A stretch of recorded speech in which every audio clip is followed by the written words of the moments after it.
ಪ್ರತೀತೇಂದ್ರಾಯೇವ. ಒಟ್ಟು ಭೀಮಸೇನ 5 ಜನ ಪಾಂಡವರಲ್ಲೂ ಕೂಡ ಸಾಕ್ಷಾತ್ ಭೀಮಸೇನ ವಾಯುದೇವರೇ. ಉಳಿದ 4 ಜನಗಳಲ್ಲಿ ವಾಯುದೇವರ ಆವೇಶ ಇತ್ತು. ಆವೇಶದ ಪರಿಣಾಮವಾಗಿ ಸೌಮ್ಯ, ವೀರ, ಶೃಂಗಾರ, ಸುನೀತಿ ಎಷ್ಟು ರೂಪದಲ್ಲಿ ವಾಯುದೇವರು ಆವೇಶ ಮಾಡಿದ್ದರಿಂದ ಅವರಲ್ಲಿ ವಿಶೇಷ ಆ ಗುಣ ಹೆಚ್ಚಾಗಿ ಕಾಣಿಸ್ತಾ ಇತ್ತು. ಸಹಜ ಅದು. ಬೆಲ್ಲ ಹಾಕಿದರೆ ಸ್ವೀಟ್ ಆಗಬೇಕು, ಇದು ಮೆಣಸಿನ ಖಾರ ಆಗಬೇಕು, ಆ ತರಹ ಆ ರೂಪವನ್ನು ಕೊಟ್ಟರು. ಹೀಗಾಗಿ ಮಹಾಭಾರತ ಶಬ್ದಕ್ಕೆ ಅರ್ಥನೂ ಬಂದಾಗಾಯ್ತು. ಮಹಾಭಾರತ ಅಂದರೆ ವಾಯುದೇವರು ಅಂತ ಪಾಂಡವರ ಕಥೆ ಇದು. ಸೊ ಏನಂತ ಹೇಳ್ಬೇಕಾಯ್ತು, ಭೀಮನ ಕಥೆ ಪ್ರಧಾನ ಅಂದರೆ ಭೀಮಸೇನ ಕಥೆ ಅಂತ ಹೇಳ್ಬೇಕಾಗಿತ್ತು. ಅದು ಬಿಟ್ಟುಬಿಟ್ಟು ಭೀಮಾಯನ ಇಡ್ಬೇಕು, ರಾಮಾಯಣ ಇಟ್ಟಾಗ ಭೀಮಾಯನ ಅಂತ ಇರಬೇಕಾಗಿತ್ತು. ಹಾಗಾಗಿ ಮಹಾಭಾರತ ಅಂತ ಇಟ್ಟರು ಅಂದರೆ 5 ಜನ ಪಾಂಡವರಲ್ಲೂ ಏನಿದ್ದಾರೆ ವಾಯುದೇವರ ಆವೇಶ ಇದೆ. ಒಟ್ಟಿಗೆ ವಾಯುದೇವರ ಕಥೆ ಅಂತ ಅರ್ಥ. ರಾಮಾಯಣ ಸರ್ವೋತ್ತಮನ ಕಥೆ, ಮಹಾಭಾರತ ಜೀವೋತ್ತಮನ ಕಥೆ. ಅದರಿಂದ ಏನು ಮಾಡಾಗಿಲ್ವೇ ಇಲ್ಲ. ಎರಡು ನಮ್ಮ ದೇಶದ ನ್ಯಾಷನಲ್ ಬರ್ಕ್ಸು, ನ್ಯಾಷನಲ್ ಎಪಿಕ್ಸ್ ಆಫ್ ಇಂಡಿಯಾ ಅಂತಲೇ ಕರೆಯೋದು. ಗೊತ್ತಾಯ್ತಾ? ಇವತ್ತು ಏನು ಕೇಳಲಿ ಬಿಡಿ, ಮಹಾಭಾರತ ರಾಮಾಯಣ ಭಗವದ್ಗೀತೆ ಬಿಟ್ಟು ಮಾತಾಡಲಿಕ್ಕೆ ಬರೋದಿಲ್ಲ. ಉಳಿದವ್ರು ಏನೇ ಮಾಡ್ಕೊಂಡು ಹೋದ್ರು ಅದು ಮೈನರೇ, ಮೇಜರ್ ಇವೇನೆ. ಸೊ ಹರಿಸರ್ವತ್ವತ್ತು ಹೋಗಬೇಕು, ವಾಯುದೇವತ್ವತ್ತು ಹೋಗ್ಬೋದು. ಫಸ್ಟ್ ಮಹಾಭಾರತ ಅನ್ನೋ ಪದದಲ್ಲೇ ಮಹಾಭಾರತ 5 ಇದೆ. 5 ಪಾಂಡವರಲ್ಲೂ ಇದ್ದಾರೆ. ಮಹಾ ಅಂತ ಹೇಳಿದರೆ ಮಹಾನ್ ವಾಯುದೇವರು ಅಂತ, ಮಹಾನ್ ವಾಯು. ಗೊತ್ತಾಯ್ತಾ? ಅವರೇ ಭರತ. ಆದರೆ ಅವರ ಕಥೆ ಇದು. ಭಾರತ ಅಂದರೆ ವಾಯು ಮಹತ್ತತ್ವಾಭಿಮಾನಿ ದೇವತೆಗಳಾದ ವಾಯುದೇವರ ಕಥೆ ಅಂತ. ಭರತ ಅಂದರೆ ವಾಯುದೇವರು ಅಂತ. ಗೊತ್ತಾಯ್ತಾ? ಆಚಾರ್ಯ ಬಂದು ಬರೀತಾರೆ, ಪ್ರಾಣೋ ಹಿ ಭರತೋ ನಾಮ ಸರ್ವಸ್ಯ ಭರಣಾಸ್ಮೃತ. ಎಲ್ಲವನ್ನು ಭರಣ ಮಾಡೋದ್ರಿಂದಾಗಿನೇ ಪೂರ್ವ ರೂಪದಿಂದ ಅದಕ್ಕೆ ಅವರಿಗೆ ಭರತ ಅನ್ಸುತ್ತೆ. ಭರತನ ಕಥೆ ಭಾರತ, ರಾಮನ ಕಥೆ ರಾಮಾಯಣ ಆದಾಗ ಭಾರತ, ಎಲ್ಲದರಲ್ಲೂ ಅವರಿಗೆ ಮಹಾಭಾರತ. ಆಂಶಾಸೋ ಭಾರತಶ್ಚ ಮಹಾಭಾರತ. ವಾಯುದೇವರ ಮಹಿಮೆ ಇದು. ಅದನ್ನ ಇನ್ನೂ ಸ್ಪಷ್ಟ ಮಾಡ್ತಾರೆ, ಇನ್ನೂ ಸ್ಪಷ್ಟ ಆಗುತ್ತೆ. ಅಪ್ರಾಕೃತಾನಾಂ ಮನೋಹರ. ಭೀಮಸೇನಲ್ಲಿ ಪೂರ್ತಿ ವಾಯುದೇವರಾದ್ರೆ ಎಲ್ಲ ಗುಣಗಳು ವ್ಯಕ್ತ ಆದ. ಇವರಲ್ಲಿ ಯಾವುದೇ ಆವೇಶ ಅಷ್ಟು ಮಾತ್ರ ವ್ಯಕ್ತವಾದ. ವಿಶೇಷವಾಗಿ ಉಳಿದುಗಳು ಅವರವ್ರದ್ದು ವ್ಯಕ್ತ ಆಗ್ತಾ ಇತ್ತು. ಸ್ಪೆಷಲ್ ವ್ಯಕ್ತವಾಗಿದ್ದಿದ್ದು ಅಷ್ಟೇ. ಅದು ಪೂರ್ಣವಾಗಿ ಆಗೋದಿಲ್ಲ. ಅವತಾರ ಆದ್ದರಿಂದ ಸ್ವಲ್ಪ ಕಡಿಮೆ ಆಗುತ್ತೆ. ರಾತ್ರಿ ಹೊತ್ತು ಹೇಗೆ ಸ್ಪಷ್ಟ ಕಾಣೋದಿಲ್ವೋ ಹಾಗೆ ಸ್ವಲ್ಪ ಡೋರಾಗಿದೆ. ಅವತಾರಕ್ಕೆ ಬಂದಷ್ಟು ಮಾನುಷಾನ್ನವನುಂಡು ಜ್ಞಾನಶೂನ್ಯನೂ ಆದೆ ಅಂತ. ಮನುಷ್ಯರ ಅನ್ನೋದ ಪರಿಣಾಮ ದೇಹ ಬೆಳೆಯುತ್ತೆ, ಬುದ್ಧಿ ಕಡಿಮೆ ಆಗುತ್ತೆ ಅಂತ. ಅದಕ್ಕೆ ಅವ್ರು ಏನು ಮಾಡೋದಿಲ್ಲ. ನಾವು ಹೇಗೆ ಇದಕ್ಕೆಲ್ಲ ಹೊರಗೆ ಇಷ್ಟಪಡೋದಿಲ್ಲ. ಮನುಷ್ಯರು ಬರ್ಲಿಕ್ಕೆ ಇಷ್ಟಪಡೋದಿಲ್ಲ. ದೇವ ಕಾರ್ಯಕ್ಕೋಸ್ಕರ ಬರ್ತಾರೆ ಅಷ್ಟೇ. ಬಂದಾಗ ಅವರು ಅನಿವಾರ್ಯವಾಗಿ ಏನಾಗಿರುತ್ತೆ ಅಷ್ಟಾಗುತ್ತೆ. ಬಟ್ ಮೇನ್ ಪರ್ಪಸ್ ಅವ್ರು ಸರ್ವ್ ಆಗುತ್ತೆ. ದೇವರ ಸೇವೆಗೋಸ್ಕರ ಬಂದಿದ್ದರಿಂದ ಪುಣ್ಯವೃದ್ಧಿಗೆ ಕಾರಣ ಆಗುತ್ತೆ. ಮಹಾನ್ ಅಂದರೆ ವಾಯುದೇವರು. ತತ್ವನೇ ದಿವಸ ತತ್ವನ್ಯಾಸ ಹೇಳೋದಾಗೋದಿಲ್ಲ. ಮಹತ್ತತ್ವ ಬ್ರಹ್ಮವಾಯುಗಳು ಆದ್ದರಿಂದಾಗಿ ಅವರಿಬ್ಬರಿಗೂ ಮಹಾನ್ ಅಂತಾನೆ ಹೆಸರು. ಬೃಹದಾರಣ್ಯ ಭಾಷೆದಲ್ಲೂ ಹೇಳ್ತಾರೆ ಮಹಾನ್ ಅಂದರೆ ವಾಯುದೇವರು. ಮಹತ್ತತ್ವದ ಅಭಿಮಾನ ಮಹಾನ್, ಸಿಂಪಲ್. ಅದು ಮಹತ್ತತ್ವಕ್ಕೆ ಅವರೇ ತಾನೇ ಅಭಿಮಾನ ದೇವತೆ. ಅಪ್ರಾಕೃತಾನಂತು ಮನೋಹರಂ ಯತ್ ರೂಪಂ ದ್ವಾತ್ರಿಂಶಲ್ಲಕ್ಷಣೋಪೇತಮಗ್ರ್ಯಂ ತನ್ಮಾರುತೋ ನಕುಲೇ ಕೋಮಲಾಭಃ ಏವಂ ವಾಯು ಪಂಚರೂಪೋತ್ರ ಚಾಸೀತ್. ಅಪ್ರಾಕೃತಾನಾಂ ತು ಮನೋಹರಂ ಯತ್ ರೂಪಂ ತು ದ್ವಾತ್ರಿಂಶಲ್ಲಕ್ಷಣೋಪೇತಮಗ್ರ್ಯಂ. ಅಪ್ರಾಕೃತರ ಕಣ್ಣಿಗೆ ಸ್ಪಷ್ಟ ಕಾಣುತ್ತೆ ಅಂತ ಹೇಳ್ತಾರೆ. ಮತ್ತು ಆರೋಗ್ಯ ಇರೋದು ಗೊತ್ತಾಗಬೇಕಾದ್ರೆ ಉಳಿದೋರ ಪ್ರಕಾರ ಭಾರಿ ಆರೋಗ್ಯವಂತವ್ರು. ಡಾಕ್ಟರ್ ಸ್ವಲ್ಪ ಇದಾಗಿದೆ ನೋಡಿದ ತಕ್ಷಣ ಗುರುತಿಸ್ತಾರೆ. ಎಕ್ಸ್ಪರ್ಟ್ ಡಾಕ್ಟರ್ಗಳಾದರೆ ನೋಡ್ತಲೇ ಕೇಳ್ತಾರೆ ಏನು ಪ್ರಾಬ್ಲಮ್ ಇದೆ ಅಂತ. ಹೇಗೆ ಜ್ಯೋತಿಷಿಗಳು ಮುಖ ನೋಡಿ ಹೇಳೋ ಜ್ಯೋತಿಷಿಗಳಿದ್ದಾರೆ. ಯಾರೋ ಏನೋ ಬೇಡ ಅವರಿಗೆ, ನೋಡಿಬಿಟ್ರೆ ಹೇಳ್ಬಿಡ್ತಾರೆ. ಡಾಕ್ಟರ್ ಸ್ವಲ್ಪ ಭಾಳ ಎಕ್ಸ್ಪರ್ಟ್ ಆಗಿದ್ದವರು ತಕ್ಷಣ ಹೇಳ್ತಾರೆ. ಅದೇ ಅಪ್ರಾಕೃತ ವ್ಯಕ್ತಿಗಳು ಅಂದರೆ ಏನು, ದೇವತೆಗಳು. ಅಂಥವರಿಗೆಲ್ಲ ಏನು ಕಾಣಿಸುತ್ತೆ, ದರ್ಶನಗಳೆಲ್ಲ ಕಾಣಿಸುತ್ತೆ. ಉಳಿದವ್ರಿಗೆ ಏನು ಕಾಣಿಸುತ್ತೆ, ಬರೀ ಎಕ್ಸ್ಟರ್ನಲ್ ಅಪಿಯರೆನ್ಸ್ ಅಷ್ಟೇ. ಮೇಕಪ್ ಗೊತ್ತಾಗಲ್ಲ ಉಳಿದವ್ರಿಗೆ. ಎಕ್ಸ್ಪರ್ಟಿ ಮೇಕಪ್ ಅಂತ ಗೊತ್ತಾಗ್ಬಿಡೋದು. ಗೊತ್ತಾಯ್ತಾ? ಗೊತ್ತಾಗಿ ಆಮೇಲೆ ಪದೀತಿ ಆಗುತ್ತೆ. ಉಳಿದವ್ರಿಗೆ ಗೊತ್ತಾ ನ್ಯಾಚುರಲ್ ಅಂತ ಹೇಳ್ತಾರೆ. ಅದಕ್ಕೆ ತುಂಬ ಜನ ಮೋಸ ಹೋಗುತ್ತೆ. ಮಾವಿನ ಹಣ್ಣಿನ ಮೋಸ ಮಾಡಲ್ಲ. ಈಗ ಇನ್ನೂ ಹಣ್ಣಾಗಿರೋದಿಲ್ಲ ಅದು, ಸ್ಪ್ರೇ ಮಾಡಿಬಿಡ್ತಾರೆ. ಹಣ್ಣು ಬಣ್ಣ ಬರುತ್ತೆ ಅಷ್ಟೇ, ಒಳಗೆ ನೋಡಿದ್ರೆ ಭಯಂಕರ ಹುಳಿ. ಈ ನಡೀತಿ ಬರ್ತಿರೋದು ಇನ್ನೂ ಒಳ್ಳೇದು ಬರ್ತಾ ಇಲ್ಲ, ಇನ್ನೂ ಶುರುವಾಗಿಲ್ಲ ಒಳ್ಳೇದು. ಬರೀ ಮೇಲೆ ಇದು ಅಲಂಕಾರ ಮಾಡಿಬಿಟ್ಟಿರ್ತಾರೆ ಅಷ್ಟೇ. ಮೋಸ. ಎಕ್ಸ್ಪರ್ಟಿಗೆ ಗೊತ್ತಾಗುತ್ತೆ ಸರಿಯಾದ ಮಾವಿನ ಹಣ್ಣು ಅಲ್ಲ ಇದು ಅಂತ. ಆ ದೃಷ್ಟಿಯಲ್ಲಿ ನೋಡೋದಕ್ಕೆ ಉಳಿದೋರ ಪ್ರಕಾರ ಬಾಳೆ ಹಣ್ಣಾಗಿದೆ, ಉಳಿದೋರ ಪ್ರಕಾರ ಇವ್ರ ಪ್ರಕಾರ ಹಣ್ಣಾಗಿಲ್ಲ ಅಂತ ಹೇಳ್ತಾರೆ. ತಿಳಿತಾ? ಆ ದೃಷ್ಟಿಯಿಂದ ಇದು ಇವ್ರಿಗೆ ಗೊತ್ತಾಗದೇ ಇದ್ದವರಿಗೆ ನಕಲ ಭಾರಿ ರೂಪ ಅಂತ ತಿಳ್ಕೊಂಡ್ರು. ಗೊತ್ತಿದ್ದವ್ರಿಗೆ ಏನಾಯ್ತು, ಭೀಮಸೇನ ಬಂದು ನಕಲ ಏನೂ ಅಲ್ಲ, ಅಷ್ಟು ಭೀಮಸೇನ ಮೇಲೆ ಅಂತ.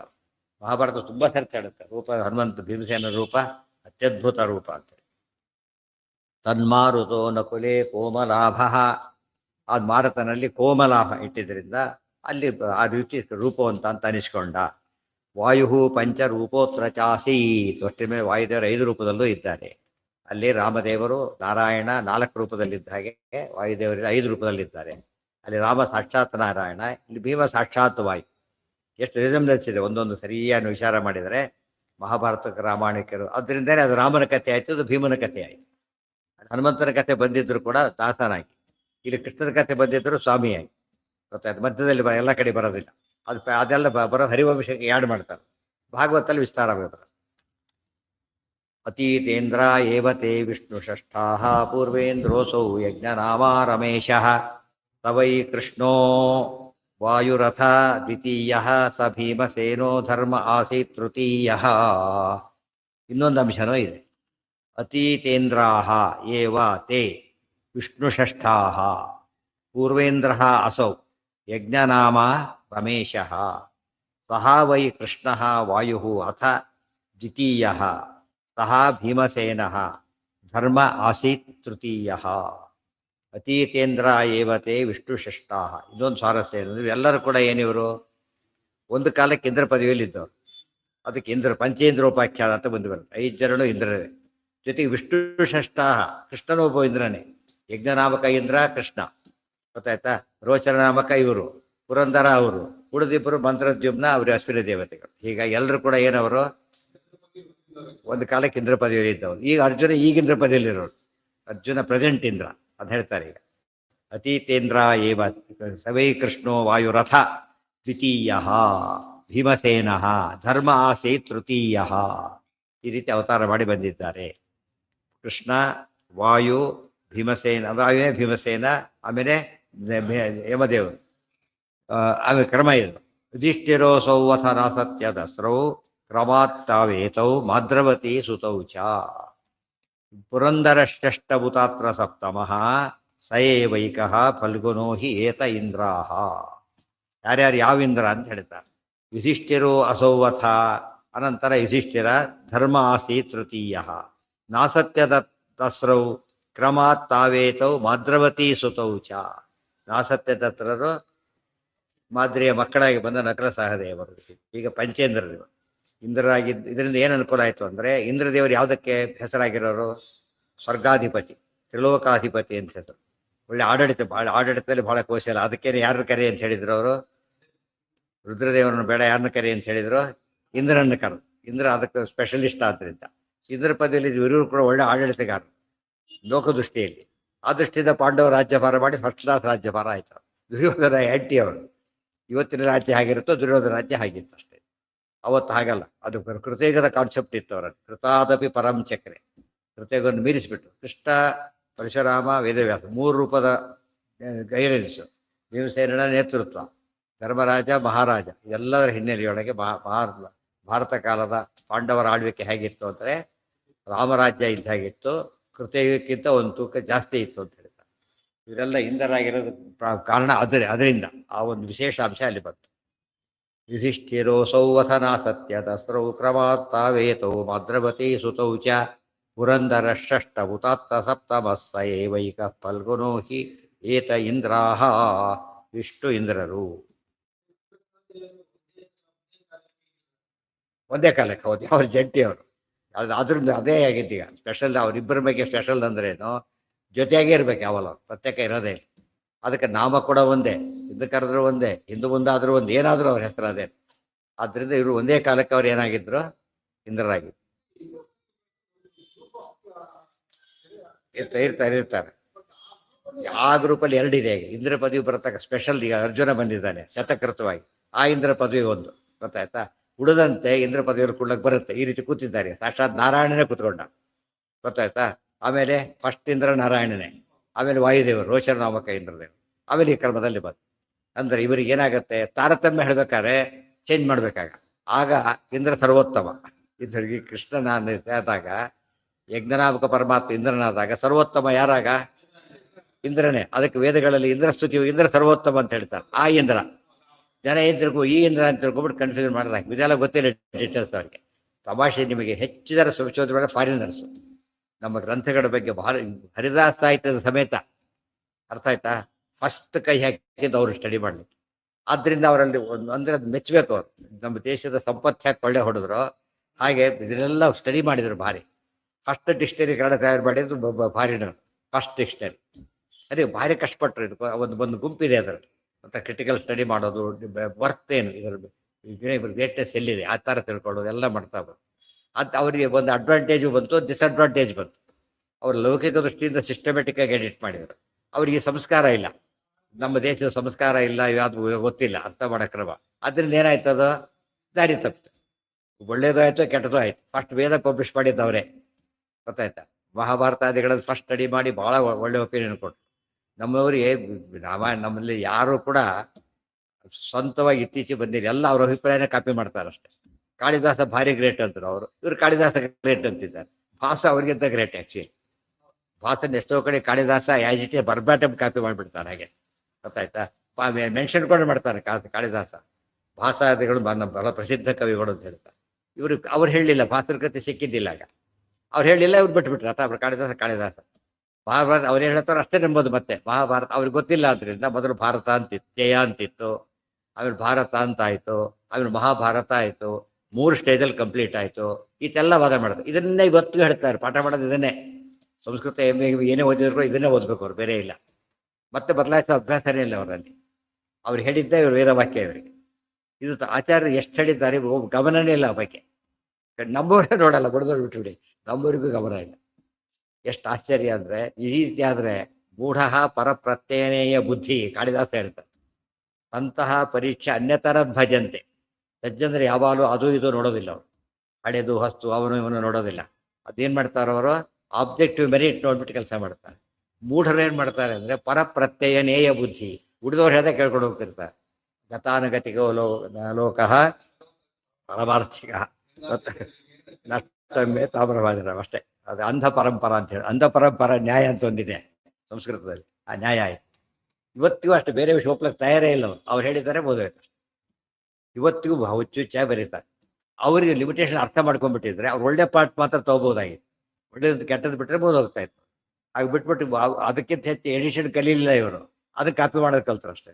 ಐಡಿಯಾಸ ರಾಮನ ಕಥೆಯಲ್ಲಿ ಎಷ್ಟು ಕೆಟ್ಟದಾಗ ಬರೀತಾರೆ ನಮ್ಮವರು ಅಂದರೆ, ರಾಮನಿಗೂ ಭಾರಿ ಪ್ರಾಬ್ಲಮ್ ಇತ್ತು, ಸುಗ್ರೀವನಿಗೂ ಭಾರಿ ಪ್ರಾಬ್ಲಮ್ ಇತ್ತು. ಇಬ್ಬರು ಹೆಂಡರು ಕಳ್ಕೊಂಡವ್ರು, ಇಬ್ಬರು ರಾಜ್ಯ ಕಳ್ಕೊಂಡವ್ರು, ಎಲ್ಲ ಆಗೋಗ್ಬಿಟ್ಟಿತ್ತು. ಅದಕ್ಕೆ 1/2 ಮಾಡಿ ಏನೋ ಕಷ್ಟಪಟ್ಟು ಸಬ್ಬಿಟ್ಟು ಮ್ಯಾನೇಜ್ ಅಂದ್ಬಿಡ್ತಾರೆ. ಮ್ಯೂಚುವಲ್ ಹೆಲ್ಪ್ ಅಂತ. ಎಷ್ಟು ಮೂರ್ಖರು. ರಾಮ ರಾಜ್ಯ ಕಳ್ಕೊಂಡಿದ್ದಾನ? ಭರತ ಹೇಳಿದ್ರು ಬಿಟ್ಟು ಬಂದಿದ್ದಾರೆ, ತಗೊಂಡು ಬೇಡ ಬೇಕಾದ್ರೆ ತ್ಯಾಗ ಮಾಡಿದ್ದಾರೆ. ರಾಮ ಸುಗ್ರೀವ ಕಳ್ಕೊಂಡಿದ್ದಾನೆ. ಮೇಲವ್ರ ಕಥೆ ಇರೋದೇ ಹಾಗೆ, ಚೇಂಜ್ ಮಾಡಿಬಿಡ್ತಾರೆ. ರಾಮದೇವ್ರ ಕೃಷ್ಣ ಸೀತಾಪರಣ ಹಾಗೇ ಇಲ್ಲ, ಮಾಯಾ ಸೀತೆ ಅದು. ನಿಜವಾಗ್ಲೂ ರುಮಾನ್ ಎತ್ಕೊಂಡು ಹೋಗಿದಂತೆ, ಸ್ವಂತ ಅಣ್ಣನೇ ಕರ್ಕೊಂಡ್ಬಿಟ್ಟಿದ್ದ. ಅರ್ಥ ಆಯ್ತಾ. ರಾಜ್ಯ ಭ್ರಷ್ಟ, ಎಲ್ಲೋ ತಲೆ ಮನುಷ್ಯನ ಓಡಾಡ್ತಾರೆ ಸುಗ್ರೀವ. ರಾಮದೇವ್ರು ಹಾಗಿದ್ದಾರಾ? ಇಲ್ಲ.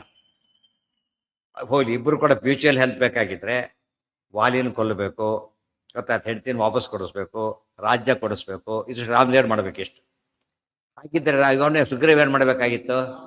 ರಾವಣನ ಕೊಲ್ಲಬೇಕು, ಆಮೇಲೆ ಸೀತಾನ ಹುಡುಕೊಳ್ಳಿ ತಂದು ವಾಪಸ್ಸು ಯುದ್ಧ ಗೆಲ್ಲಬೇಕು. ಏನಿದೆ ಅದರಲ್ಲಿ? ಕಳೆದು ಹೋಗೋದ ಸೀತಾನ ಹುಡಿಸ್ಕೊಡ್ಬೇಕಷ್ಟೆ. ಅದೆಲ್ಲ ಮಾಡೋದು ಏನಿಲ್ಲೇ ಇಲ್ಲ ಅದರೊಳಗೆ. ಇದು ನೋಡಿ, ಸುಮ್ಮನೆ ಕತೆ ಕೇಳಿದ್ರು ಅರ್ಥ. ಈ ಕತೆ ಬದಲಾಯಿಸಿಲ್ಲ, ಇದನ್ನು ಹೇಳಿ ಬೇರೆ ದಾರಿ ಇಲ್ಲ. ತಪ್ಪು ವಿಮರ್ಶೆ ಮಾಡ್ತಾರೆ. ನೋಡಿದ್ರೆ ಈಗ ಚಪ್ಪಾಳಿಸ್ಕೊಂಡ್ಬಿಡ್ತು. ಇದು ದೊಡ್ಡ ಕಥೆಯ ಬರೀತಾರೆ, ನಮ್ಮವರೇ ಬರೀತಾರೆ. ಇದೇನು ಭಾಳ ದೊಡ್ಡ ಕಥೆ ಏನಲ್ಲ ಇದು. ಇದ್ರ ಕಾಲಕ್ಕೆ ಇರಲಿಲ್ಲ ಅಂತ ಕಥೆ ಪಾಪ್ಯುಲರ್ ಆಯಿತು ಅಂತ ಹೇಳ್ತಾರೆ. ಹುಚ್ಚು ಅಂತ ಕರಿತೀವಿ. ಮನೆಯಲ್ಲಿ ಪೂಜೆ ಮಾಡ್ಬೇಕಾದ್ರೆ ಜನ ಮೂರ್ಖರಾಗಿದ್ದರೆ ಕೋಟಿಗಟ್ಟಲೆ ಜನ ಫಾಲೋ ಮಾಡ್ತಾರೆ, ಇವ್ರೊಬ್ಬರು ಮಾತ್ರ ಸರಿ ಹೋಗ್ಬಿಡುತ್ತಾ? ಅದು ಇವ್ರೇನು ಈ ರೀತಿ ಹೇಳಿದರೆ ಭಾರಿ ಪಾಪ್ಯುಲರ್, ಒಳ್ಳೆ ವಿಮರ್ಶೆ ಅಂತ ಭ್ರಮೆ ಬಂದ್ಬಿಡುತ್ತೆ. ಭಾಳ ತಪ್ಪು.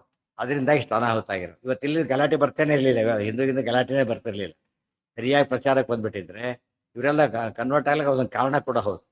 ಏನಂತ ಡಿಫ್ರೆನ್ಸ್ ಕಾಣಲಿಲ್ಲ, ಎಲ್ಲಿ ಹೋದ್ರೆ ಏನಂತ ಅನಿಸ್ಬಿಡ್ತಾರೆ. ಗೊತ್ತಾಯ್ತು. ಯಾವ ಸ್ಪೆಷಾಲಿಟಿ ಕಾಣಿಸುತ್ತೋ ಆಗ ಜನ ಅಟ್ರಾಕ್ಟ್ ಆಗ್ತಾರೆ. ಏನು ಇಲ್ಲದ ಕತೆ, ಯಾರೋ ರಾಜಕುಮಾರ ಒಬ್ಬ ಭಾರಿ ಹೀರೋ ಅಷ್ಟೇ ಹೊರತು ಸರ್ವೋತ್ತಮ ಅವೆಲ್ಲ ಕಾನ್ಸೆಪ್ಟೇ ಇಲ್ಲ. ಬಿಟ್ಬಿಡು. ವಾಲ್ಮೀಕಿ ಏನು ದೇವರು ಅಂತ ಹೇಳಿದ್ರೆ ಅದಿಷ್ಟು ಇಂಟರ್ಪ್ರಿಟೇಷನ್ ಯಾರೋ ಸೇರಿಸಿದ್ರು. ಅವ್ರು ಹಾಗೆ ಅಂದ್ರೆ ಯಾರು ಸೇರಿದ್ದಾರೆ ಅಂದ್ರೆ ಅದನ್ನ ಕಣ್ಮುಚ್ಚಿಡ್ತಾ ಶುರು ಮಾಡಿಬಿಟ್ಟು ಯಾರೋ ಸೇರ್ಸಕ್ಕೆ ಏನಂತ ತಿಳ್ಕೊಂಡಿದ್ದಾರೆ ಅಂದರೆ ಹಿಂದೂ ಮುಂದೆ ಒಂದು ಕಡೆ 2 ಕಡೆ ಬರುತ್ತೆ, ಥ್ರೋಟ್ ಬರುತ್ತೆ. ಥ್ರೋಟ್ ಸೇರಿಸಿದ್ದಾರೆ ಅಂದರೆ ಸತ್ಯಾಗಿ ಸುಳ್ಳಾಗಿರ್ಬೇಕಾ? ಬೇಡನೇ ಬಿಟ್ಬಿಡಿ ಓದೋದನ್ನು, ತಪ್ಪು ವಿಮರ್ಶೆ ಮಾಡಬಾರ್ದು. ಯಾರು ಹೇಳ್ತಾರೆ ಪದ ಅಂಗಡಿ ಹೋಗ್ತೀರಪ್ಪ ನೀವು ಬಿಟ್ಟು ಬಿಡ್ತೀರಿ, ಬೈದು ಬಂದು ಸಿಟ್ಟು ಬರುತ್ತೆ. ನೀವು ಬೇಡ ಬಿಟ್ಟು ಹೋಗಿ, ನೀವು ಯಾಕೆ ಬೈತೀರಿ ಅಂತ ಹೇಳ್ತಾರೆ. ಆದ್ರೆ ಯು ಆರ್ ಮಿಸ್ಗೈಡಿಂಗ್ ಅದರ್ಸ್. ನಾನು ಓದಿಲ್ಲಪ್ಪ ಅಂತ ಅಷ್ಟೇ ಹೊರತು ಸುಳ್ಳು ಒಪಿನಿಯನ್ ಕೊಟ್ಟುಬಿಟ್ಟು ಹಾಳು ಮಾಡಿಬಿಟ್ರೆ ಮೋಸ ಆಗ. ಇದು ಜನ ಮಾಡಿದ ಅನ್ಯಾಯ. ಆದ್ದರಿಂದ ಇವತ್ತು ಕೆಟ್ಟಬೇಕು ಉಪಾಧಿಕಾರಿ. ಬಟ್ ತಾರತಮ್ಯ ಏನಾಗಬೇಕಾಗ ಅವ್ರ ತಾರತಮ್ಯದಲ್ಲೇ ಕೂತಿರೋದು. ಇವತ್ತು ಇನ್ಚಾರ್ಜ್ ಕೂತಿರ್ತಾನೆ. ಇನ್ಚಾರ್ಜ್ ಕೂತ್ರೆ ಅವ್ರ ಸ್ಯಾಲ್ರಿ ಗಿಲ್ರಿ ಯಾವುದೂ ಚೇಂಜ್ ಆಗಲ್ಲ, ಅವ್ರಿಗೆ ಕೇಳೋದು ಚೇಂಜ್ ಆಗೋದಿಲ್ಲ. ಅವತ್ತಿನ ಮಟ್ಟಿಗೆ ಅದು ಕೂತಿರ್ತಾರೆ. ಇದು ವಿಶೇಷ ಅಂಶ ಇದೆ ಅಷ್ಟೇ. ಯುಧಿಷ್ಠಿರೋ ಅಸ ನಾಸತ್ಯದಸ್ತ್ರೌ ಕ್ರಮಾತ್ ತಾವೇತೌ ಮಾದ್ರವತಿ ಸುತೌ ಚ ಪುರಂದರ ಷಷ್ಠ ಉತ ಅತ್ರ ಸಪ್ತಮಃ ತಯೇವ ಏಕಃ ಫಲ್ಗುಣಃ ಏತೆ ಇಂದ್ರಾಃ ಕ್ರಮಾತ್ ಸಂಸ್ಕಾರಾನ್ ಕ್ಷತ್ರಿಯಾಣಾಂ ಅವಾಪ್ಯ ತೇ ಅವರ್ಧಂತ ಸ್ವತವಸಃ ಮಹಿತ್ವನಾ ಸರ್ವೇ ಸರ್ವಜ್ಞಾಃ ಸರ್ವಧರ್ಮೋಪಪನ್ನಾಃ ಸರ್ವೇ ಭಕ್ತಾಃ ಕೇಶವೇ ಅತ್ಯಂತ ಯುಕ್ತಾಃ. ಎಷ್ಟು ಹೇಳ್ತಾರೆ? ಕ್ರಮಾತ್ ಸಂಸ್ಕಾರಾನ್ ಕ್ಷತ್ರಿಯಾಣಾಂ ಅವಾಪ್ಯ. ಇಷ್ಟೊತ್ತೇನಾಯ್ತು? ಈಗ ಮುಂದೆ ಕೃಷ್ಣ ಆ ಕಡೆ ಬೆಳೆದಂತೆ ಮಾಡ್ತಾನೆ. ಇವರೆಲ್ಲ ಪಾಂಡವರು ಬೆಳೀತಾ ಇದ್ದಾರೆ. ಅಲ್ಲೇ ಕ್ರಮಾತ್ ಸಂಸ್ಕಾರಾನ್ ಕ್ಷತ್ರಿಯಾಣಾಂ ಅವಾಪ್ಯ. ಅವ್ರ ದೇವತೆಗಡೆ ಹುಟ್ಟಿರೋದು ಎಲ್ಲಿಗ? ಅದ್ರ ಸಂಸ್ಕಾರ ಯಾವ್ದು ಮಾಡಿದ್ರು? ಕ್ಷತ್ರಿಯ ಸಂಸ್ಕಾರನೇ ಮಾಡಿಬಿಟ್ಟು ಅದ್ರದ್ದು ಏನಾಯ್ತು ಅವ್ರಿಗೀಗ? ಕ್ಷತ್ರಿಯರು ಅಂತ ಹೆಸರಾಯ್ತು. ಸ್ವತವಸಃ ಮಹಿತ್ವನ, ತಮ್ಮ ಸಾಮರ್ಥ್ಯ ಬಂದು ಮಹಿಮೆ ಬಂತು. ಅದರಿಂದಾಗಿ ಅವರೆಲ್ಲ ಏನು ಮಾಡಿದರು? ವಿಶೇಷ ರೀತಿಯಲ್ಲಿ ಬೆಳೆದರು. ಅವರೆಲ್ಲ ಹೇಗಿದ್ದಾರಪ್ಪ? ಸರ್ವೇ ಸರ್ವಜ್ಞಾಹ. ಈಕ್ವಲ್ ಅಲ್ಲ, ಗೊತ್ತಾಯ್ತಾ? BSc BA BCom ಎಲ್ಲ ಇದೆ, ಎಲ್ಲರೂ ಫಸ್ಟ್ ರ್ಯಾಂಕೆ. ಬಟ್ ಕೋರ್ಸ್ ಒಂದೇ ಅಲ್ಲ, ಗೊತ್ತಾಯ್ತು? ಏನೋ ಆಲ್ ಸಬ್ಜೆಕ್ಟ್ಸ್. ಆದರೆ ಏನಲ್ಲ, ಅವರವ್ರ ಯೋಗ್ಯತೆ ತಕ್ಕಂತೆ ಸರ್ವಜ್ಞನೇ ಹೊರತು ಏನಲ್ಲ ಎಲ್ಲದ್ರೊಳಗಲ್ಲ. ಹೇಳಿದ್ರು BSc first rank, MSc first rank ಅನ್ನೋದು ಕಾಮನ್ನು, ಆದರೆ ಕೋರ್ಸೇ ಬೇರೆ. ಅದು ಯಾವ ಮುಂದೆ ನಾವು ಸ್ಟಡಿ ಅಡ್ವಾನ್ಸ್ಡ್ ಇದರಲ್ಲಿದ್ದ. ಆದ್ದರಿಂದ ಭೀಮಸೇನ ಸರ್ವಜ್ಞತ್ವ ಅಂದರೆ ಪೂರ್ಣ ಪ್ರಜ್ಞೆ. ಅದು ಸೆನ್ಸ್ನಲ್ಲಿ ಜೀವಕೋಟಿ ಬಗ್ಗೆ ಅಬ್ಸಲ್ಯೂಟ್ ಇದ್ದಾಗಿ, ಉಳಿದ ರಿಲೇಟಿವ್ ಅಷ್ಟೇ ಹೊರತು ಟೋಟಲ್ ಅಲ್ಲ. ಸರ್ವಧರ್ಮೋಪಪನ್ನಾಹ, ಸರ್ವಧರ್ಮ ಒಮ್ಮೆ ಧರ್ಮ ತಪ್ಪಿದ್ದಾರೆ. ಆದರೆ ಮೋಸ್ಟ್ಲಿ ಏನವರು 99 ಬಂದರೆ ಡಿಸ್ಟಿಂಕ್ಷನ್ ಅಂತ ಹೇಳ್ತೀವಲ್ಲ, ಹಾಗೆ ಅಬೌವ್ 70 ಬಂದರೆ ಡಿಸ್ಟಿಂಕ್ಷನ್ ಅಂತ ಕರೀತಾರೆ. ಬಟ್ 100 ಅಲ್ಲ, ಅದು distinction not 100. So Bhimasena 100 distinction, ಇವ್ರದ್ದು ಬರೀ ಡಿಸ್ಟಿಂಕ್ಷನ್ ಇದ್ದಾಗ. ಸರ್ವಧರ್ಮೋಪಪನ್ನ. ಎಲ್ಲರೂ ಭಾಗವತ ಧರ್ಮ ತಪ್ಪಿದ್ರು ಅಂತ ಲಿಸ್ಟ್ ಕೊಡ್ತಾರೆ ಮುಂದೆ. ಆ ಲಿಸ್ಟ್ ಪ್ರಕಾರ ಅಲ್ಲ, ಅದು ಜನರಲ್ಲಿ ಸರ್ವಧರ್ಮೋಪಪನ್ನಾಹ. ಸರ್ವೇ ಭಕ್ತಾಃ ಕೇಶವೇ, ಎಲ್ಲರೂ ಕೇಶವೇ ಸರ್ವಭಕ್ತ. ಅದಕ್ಕೆ ಆಚಾರ್ಯ ಗ್ರಂಥಕೃತ ಕೇಶವೇ. ಎಷ್ಟೇ ತಿಳಿತಾನೆ ಹೇಳ್ತಾರೆ, ಕೊನೆಗೆ ಏನು ಹೇಳ್ತಾರೆ? ಗ್ರಂಥಕೃತ ಕೇಶವೇ. ಕೇಶವ ಬ್ರಹ್ಮರುದ್ರಾದಿ ಪ್ರವರ್ತಕ ನಾರಾಯಣ, ಅವನು ಅತ್ಯಂತ ಭಕ್ತರು, ವಿಷ್ಣು ಭಕ್ತರು. ಅತ್ಯಂತ ಯುಕ್ತಾಹ, ಅತ್ಯಂತ ಯುಕ್ತರು ಅಂದರೆ ಮನೋಯೋಗಯುಕ್ತರು, ಯೋಗಿಗಳು ಅಂತ. ಇದು ಅವರ ವಿಶೇಷವಾದ ಹಿರಿಮೆ. ಸ್ವತವಸ ಮಯಿತ್ವಾತಿ ಶ್ರುತೇಹೇ ಪಾದಂ ಭದ್ರಶ್ರವಣ ಬರೀತಾರೆ ಶ್ಲೋಕೆ. ಇದು ಕೊನೆಯ ವಾಕ್ಯ ಇದೆಯಲ್ಲ, ತೇ ಅವರ್ಧಂತ ಸ್ವತವಸೋ ಮಹಿತ್ವನ. ಅದು ಆಚಾರ್ಯ ಮಾತಲ್ಲ, ವೇದವಾಕ್ಯನ ಆಚಾರ್ಯ ಸೇರಿಸ್ಬಿಟ್ಟಿದ್ದಾರೆ. ಗೊತ್ತಾಯ್ತಾ? ಅದಕ್ಕೆ ಸ್ವಶ್ಲೋಕೆ ಪಾದತ್ವೇನ ಕಥಯತ ಆಚಾರ್ಯೇಣ ಸ್ವಗ್ರಂಥಸ್ಯ ಛಂದಸ್ಸಮಾನತಾ ಸೂಚಿತ. ಈ ರೀತಿ ವೇದವಾಕ್ಯಗಳನ್ನು ಮತ್ತೆ ಮತ್ತೆ ಆಚಾರ್ಯ ಸೇರಿಸ್ತಾ ತಮ್ಮ ಗ್ರಂಥ ವೇದಕ್ಕೆ ಸಮನಾದ ಗ್ರಂಥ ಅಂತ ತೋರಿಸಿದ್ದಾರೆ. ನಹಿ ಸೌವರ್ಣ ಸೌರಾಂಗಂ ವಿನ ಪಾದಮಾತ್ರಂ ಸೌವರ್ಣಂ ಕಾಪಿ ದೃಷ್ಟಂ. ಅವ್ರು ದೃಷ್ಟಿ ಕೊಡ್ತಾರೆ, ಸುವರ್ಣದ ಹಾರದೊಳಗೆ ಏನಾದ್ರು ಸೇರಿದ್ರೆ ಏನಾಗಿರ್ಬೇಕು? ಹುಕ್ ಕೂಡ ಏನಾಗಿರ್ಬೇಕು? ಅದು ಸುವರ್ಣದ್ದೇ ಆಗುತ್ತೆ. ಅದಕ್ಕೆ ಯಾರು ಹಿಂದೆ ನೋಡಲ್ಲ ಅಂತ ಹೇಳಿ ಸ್ಟೀಲ್ ಹುಕ್ ಹಾಕೋದಿಲ್ಲ, ಅದು ಸ್ವರ್ಣದ್ದೇ ಹಾಕ್ತಾರೆ.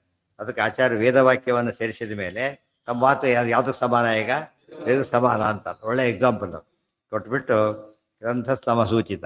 ನಹಿ ಸೌವರ್ಣ ಸರ್ವಾಂಗಂ ವಿನ ಪಾದಮಾತ್ರಂ ಸೌವರ್ಣಂ ಕಾಪಿ ದೃಷ್ಟಂ. ಅತಃ ಶ್ಲೋಕೈಕಪಾದಸ್ಯ ಶ್ರೋತತ್ವೇ ಸರ್ವೋಪಿ ಶ್ಲೋಕಃ ಶ್ರುತಿ ಸಮಾನ ಏವೇತಿ ಕಥಂ ನ ಸಿದ್ಧೇದಿತಿ ಭಾವಃ. ಎರಡು ಆರ್ಗ್ಯುಮೆಂಟ್ ಕೊಡ್ತಾರೆ. ಒಂದು ಪಾದ ವೇದದ್ದು, ಇನ್ನೂ 3 ಇವ್ರದ್ದು. ಸೊ ಏನಾಯ್ತು? ಒಟ್ಟು ಸೇರಿ ವೇದ ಸಮಾನ ಆಯಿತು. ಈ ಶ್ಲೋಕ ತಾತ್ಪರ್ಯಣೀಯದಾದ್ರಿಂದ ತಾತ್ಪರ್ಯಣೀಯ ಪೂರ್ತಿ ಏನಾದಾಗಾಯ್ತಾಗ? ವೇದ ಸಮಾನ ಆದಾಗಾಯ್ತು. ಮಹಾಭಾರತ ಏನದು? ಪಂಚಮೋ ವೇದ ಅದು. ಸೊ ವೇದಕ್ಕೆ ಬಂದ ಭಾಷ್ಯ ಕೂಡ ಏನಾಯಿತು? ವೇದ ಸಮಾನವಾಯಿತು. ಈ ಅರ್ಥದಲ್ಲಿ ಆಚಾರ್ಯ ಇಷ್ಟು ಹೈ ಅಂತ ಹೇಳಿದ್ರು. ಇವತ್ತಿಗೂ ನಮ್ಮ ಜನ ಓದಲ್ಲ ಅಂತ ತಿಳ್ಕೊಂಡ್ರೆ ಪರಮಾಶ್ಚರ್ಯ ಆಗುತ್ತೆ, ನಂಬಲಿಕ್ಕೆ ಸಾಧ್ಯ ಇಲ್ಲ. ನಿಜವಾಗ್ಲೂ ಕೂಡ ಅದ್ರಿಗೆ least importance or no importance. ಇದು ಈ ಸ್ಥಿತಿ ಇದ್ದರೆ ಭಾಳ ತಪ್ಪಾಗಿದೆ. ಅದರಿಂದಲೇ ಸಮಾಜ ಇದು ಬರ್ತಾ ಇಲ್ಲ. ಅವ್ರಿಗೆ ಓದಬೇಕಾದ ಪುಸ್ತಕ ಇದು, ಓದ್ತಾ ಇಲ್ಲ ಅಂದರೆ ಸಮಾಜ ಎಲ್ಲ ಹಾಳಾಗ್ತಾ ಇದೆ. ಸುಧಾದಿ ಗ್ರಂಥಗಳು ಯಾತಕ್ಕೆ ಬೇಕು ಅಂದರೆ ಅರ್ಥ ಮಾಡ್ಕೊಳ್ಳೋಕೆ ಬೇಕದು. ಗೊತ್ತಾಯ್ತಾ? ಪ್ರಮೇಯ ಇದೇನೆ. ಆಚಾರ್ಯ ಸರ್ವ ಸಮಸ್ತ ಶಾಸ್ತ್ರಾರ್ಥ ನಿರ್ಣಯೋಯಂ. ಸುಧಾದಲ್ಲಿ ಪ್ರಮೇಯ ಇದೆ, ಪ್ರಮಾಣ ಹೆಚ್ಚದ್ರಲ್ಲಿ. ಇದರಲ್ಲಿ ಏನಿದೆ? ಪ್ರಮೇಯ ಇದೆ. ಎರಡು ಓದಿಬಿಟ್ಟಾಗ ಏನಾಗುತ್ತಾಗ ಪೂರ್ಣ ಸುಧಾ ಆಗುತ್ತೆ. ಪರಿಪೂರ್ಣ ಸುಧಾ ಆದಾಗ ಪ್ರಮಾಣನೂ ಬೇಕು, ಪ್ರಮೇಯನೂ ಬೇಕು. ಒಂದು ತಿಳ್ಕೊಂಡಾಗ ಏನಾಯ್ತು? ಅಲ್ಲಿಗೆ ಬ್ಯಾಲೆನ್ಸ್ ತಪ್ಪೋಗ್ಬಿಡ. ಆ ರೀತಿ ಆಗಿರೋದು ಹೀಗೆ. ಒಂದು ರೀತಿ ಓದಿ ನಿಲ್ಲಿಸ್ಮೇಲೆ ಆಮೇಲೆ ಓದೋ ಬುದ್ಧಿ ಬರೋದಿಲ್ಲ ಒಂದು ಸ್ಟೇಜಲ್ಲಿ. ಒಂದು ಏನೋ ಕಂಪ್ಲೀಟ್ ಅಂತ ಭಾವನೆ ಬಂದುಬಿಟ್ಟಾಗ ಓದೋ ಬುದ್ಧಿ ಬರದೇನೆ ಇದ್ದಿದ್ರಲ್ಲೇ ಮ್ಯಾನೇಜ್ ಮಾಡೋ ಪ್ರಸಂಗ ಬರ್ತದೆ. ಅದು ತತ್ವ ಪ್ರಸಾರಕ್ಕೆ ಅದು ಸಾಲ್ತು. ಇವತ್ತು ಒಂದು ಹೇಳ್ತಾರೆ ಆಚಾರ್ಯ, ಜ್ಞಾನದಲ್ಲಿ ತೃಪ್ತಿ ಇರಬಾರ್ದು ಅಂತ ಹೇಳ್ತಾರೆ. ತೃಪ್ತಿ ಬಂತು ಜ್ಞಾನದಲ್ಲಿ ಅಂದರೆ ಅವ್ರ ಸಾಧನೆ ನಿಂತೋಯ್ತು ಅಂತ. ಧನದಲ್ಲಿ ತೃಪ್ತಿ ಇರಬೇಕು, ಅದು ಉಲ್ಟಾ ಬಿಡ್ತಾ ಇದೆ. ಧನದಲ್ಲಿ ಅತೃಪ್ತಿ, ಇನ್ನೂ ಬೇಕು ಇನ್ನೂ ಬೇಕು. ಜ್ಞಾನದಲ್ಲಿ ಪೂರ್ಣ ತೃಪ್ತಿ, ಬಂದಿದ್ದೇ ಸಾಕು ಅಂತೇಳಿ. ಭಾರಿ ತಪ್ಪ, ಇರಬಾರ್ದು.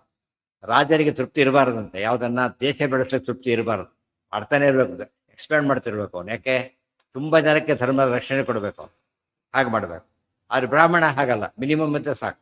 ಬ್ರಾಹ್ಮಣ ಅವ್ನಿಗೆ ಊಟ ಸಿಕ್ಕರೆ ಸಾಕು. ಯಾಕೆಂದ್ರೆ ಬ್ರಾಹ್ಮಣ ತಪ್ಪು ತಿಳ್ಕೊಂಡ್ಬಿಟ್ರು, ಭೋಜನ ಪ್ರಿಯ ಅಂದರೆ ಊಟ ಭಾರಿ ಇಷ್ಟಪಡ್ತಾರಲ್ಲ, ಊಟ ಅಷ್ಟೇ ಅವ್ರಿಗೆ ಪ್ರಿಯವಾದದ್ದು. ಯಾಕೆ? ಸಾಧನೆಗೆ ಏನು ಬೇಕು? ಆರೋಗ್ಯ ಬೇಕು, ಊಟ ಬೇಕು, ಅಷ್ಟೇ. ಇವರು ಅದು ನಿಂದೆಗೆ ಉಪಯೋಗಿಸ್ಕೊಂಡ್ರು. ಬ್ರಾಹ್ಮಣ ತಿಂತಾಕಲ್ಲ ಅದು. ಇವರೆಲ್ಲ ಬೇರೆದ್ರ ಪ್ರಿಯರು, ಬ್ರಾಹ್ಮಣಿಗೆ ಅಷ್ಟೇ ಊಟಕ್ಕಿದ್ರೆ ಸಾಕು ಅಂತ. ಅದೇ ಹೊಟ್ಟೆಪಾಡು, ತೇನ ತೆಕ್ತೇನ ಭುಂಜೀತಾಹ. ಊಟಕ್ಕೆ ಎಷ್ಟು ಬೇಕು? ವಿದ್ಯಾರ್ಥಿಗಳಿಗೆ ಏನು ಕೊಡ್ತಾರೆ ಊಟಕ್ಕೆ? ಮಿನಿಮಮ್ ಮೇಲೆ ಜಾಸ್ತಿ ಕೊಡೋದಿಲ್ಲ. ದಿವಸ ಸ್ವೀಟ್, ಅವ್ರು ವರ್ಷಕ್ಕೆ ಒಂದು ಸ್ವೀಟ್ ಮಾಡಿದ್ರೆ ಕಷ್ಟ. ಅದು ಲಿಮಿಟೆಡ್ ಮಾಡ್ತಾರೆ ಮತ್ತೆ ಅಷ್ಟೇ. ಅದಕ್ಕೆ ಓದ್ತಾರೆ ಅವರು ದಿವಸ. ಅದು ಇವತ್ತು ನಾವು ಮಂಗಳ ಕಾಲಕ್ಕೆ ಹಾಕಿದ್ರೆ ಮಾಡಿಬಿಟ್ರೆ ಹುಡುಗರೆಲ್ಲ ಫೇಲ್ ಆಗ್ಬಿಡ್ತಾರೆ. ಆ ರೀತಿ ಮಾಡಬಾರ್ದು. ಅದು ಮಂಗಳದಲ್ಲಿ ಏನು ಮಾಡೋದು ಗೊತ್ತಾ? ಪ್ರತಿ ದಿವಸ ಸ್ವೀಟ್ಸ್ ಮಾಡಿಸ್ಬಾರ್ದು. ಇದ್ರ ಕಾರ್ಯಕ್ರಮ ಇದ್ದಾಗ ಯಾವಾಗ ಮಾಡಿಸ್ಬೇಕಂದ್ರೆ ಕೊನೆಯ ದಿವಸ ಮಾಡಿ ಸೆಂಡ್ ಆಫ್. ಉಳಿದಂಥ ದಿವಸ ಮಾಡಿಸ್ಬಾರ್ದು. ಮಾಡಿ ಏನಾಗುತ್ತೆ? ಲೇಟಾಗಿ ಬರ್ತಾರೆ, ಊಟ ಬೆಳಿಕೊಂಡ್ಬಿಡ್ತಾರೆ, ಆಮೇಲೆ ಬದಲು ಇಲ್ಲ ಕೊನೆಗೂ ಇಲ್ಲ. ಹಾಗಾಗಬಾರ್ದು. ಅರ್ಥ ಆಯ್ತಾ? ಇದು ಕಾಮನ್ ಸೆನ್ಸ್ ಇದ್ರೆ ಒಳ್ಳೆ ಇದಾಗ. ನಮ್ಮಲ್ಲಿ ಥರ ದಾರಿ ತಪ್ಪಿತು, ವ್ಯವಸ್ಥೆಯಲ್ಲಿ ದಾರಿ ಇದು ಈಗಿನ ಕಾಲ ತಿದ್ಕೋಬಹುದು, ನಾವು ತಿದ್ಕೊಳ್ತಾ ಇಲ್ಲ. ಸರ್ವೇ ಸರ್ವಜ್ಞಾ ಸರ್ವಧರ್ಮೋಪಪನ್ನಾ ಸರ್ವೇ ಭಕ್ತಾ ಕೇಶವೇ ಅತ್ಯಂತ ಯುಕ್ತಾ. ಇದು ಶ್ರೀಮದ್ ಆನಂದತೀರ್ಥ ಭಗವತ್ಪಾದಾಚಾರ್ಯ ವಿರಚಿತೆ ಮಹಾಭಾರತ ತಾತ್ಪರ್ಯ ನಿರ್ಣಯೇ ಕೃಷ್ಣಾವತಾರ ಪಾಂಡವೋತ್ಪತ್ತಿರ್ನಾಮ ದ್ವಾದಶೋಧ್ಯಾಯ. ಇದರಲ್ಲಿ ಕೃಷ್ಣನ ಅವತಾರದ ಕಥೆನೂ ಬಂತು. ಪಾಂಡವರ ಉತ್ಪತ್ತಿ 12ನೇ ಅಧ್ಯಾಯ ಪೂರ್ತಿ ಅವತಾರ ಕಥಾ ಒಂದು ದೃಷ್ಟಿಯಿಂದ.